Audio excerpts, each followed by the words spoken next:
ছোলার ডাল তো অনেকভাবেই খেয়েছো, কিন্তু কুমড়ো দিয়ে কি খেয়েছো?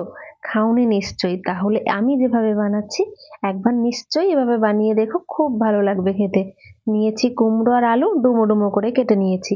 কুমড়োটা বেশি নিয়েছি। আর নিয়েছি এখানে ছোলার ডাল। ছোলার ডালটা আমি ৩ ঘন্টা মতো ভিজিয়ে রেখেছিলাম। টাইম ছিল তাই ভিজিয়েছি।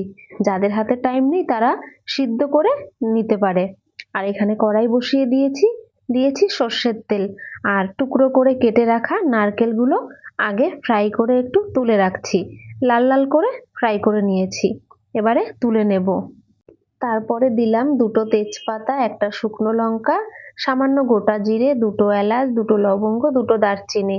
একটু গন্ধ বেরিয়ে গেলে তারপরে এখানে সামান্য পরিমাণে হিং দিয়ে দিলাম। তারপরে দিয়ে দিলাম কয়েকটা কারি পাতা। একটু নাড়াচাড়া করে তারপরে এখানে কেটে রাখা আলুগুলো দিয়ে দিলাম। একই সঙ্গে কেটে রাখা কুমড়োগুলোও দিয়ে দিলাম। একটু মশলার সঙ্গে নাড়িয়ে নিয়ে তারপরে এখানে ভেজানো ডালগুলো দিয়ে দিলাম। ডালটা দিয়ে আবারও একটু ভালো করে মিশিয়ে নেব। তারপরে এখানে দিয়ে দিলাম একটা টমেটো কুচি, আর দিয়ে দিলাম স্বাদ মতো নুন, আর দিলাম সামান্য জিরে গুঁড়ো, সামান্য ধনে গুঁড়ো, আর সামান্য হলুদ গুঁড়ো, আর কালারের জন্য সামান্য কাশ্মীরি লঙ্কার গুঁড়ো। আর দিয়ে দিলাম এখানে সামান্য পরিমাণে আদা বাটা। আর দিয়ে দিলাম ২টো কাঁচা লঙ্কা চেরা। এবারে ভালো করে মশলাগুলো একটু মিশিয়ে অন্তত ১ মিনিট মতো কষিয়ে নেব। এই কুমড়ো দিয়ে ছোলার ডালটা খেতে হয় অপূর্ব। রুটি লুচির সঙ্গে তো জাস্ট জমে যায়। একবার বাড়িতে বানিয়ে দেখো, খুব ভালো হয় খেতে।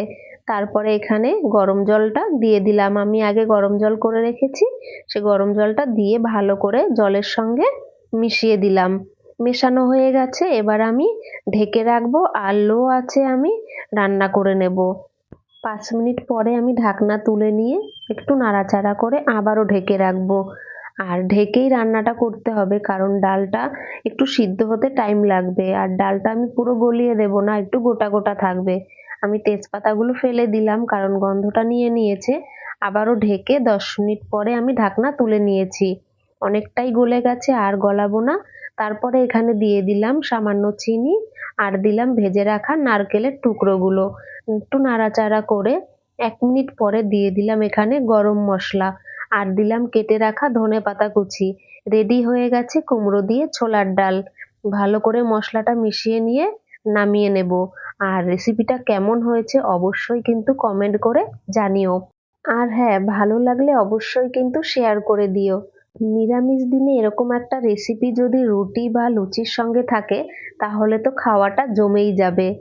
খুবই কম সময় কম উপকরণ দিয়ে এরকম একটা রেসিপি কিন্তু বাড়িতে অবশ্যই বানিয়ে দেখো।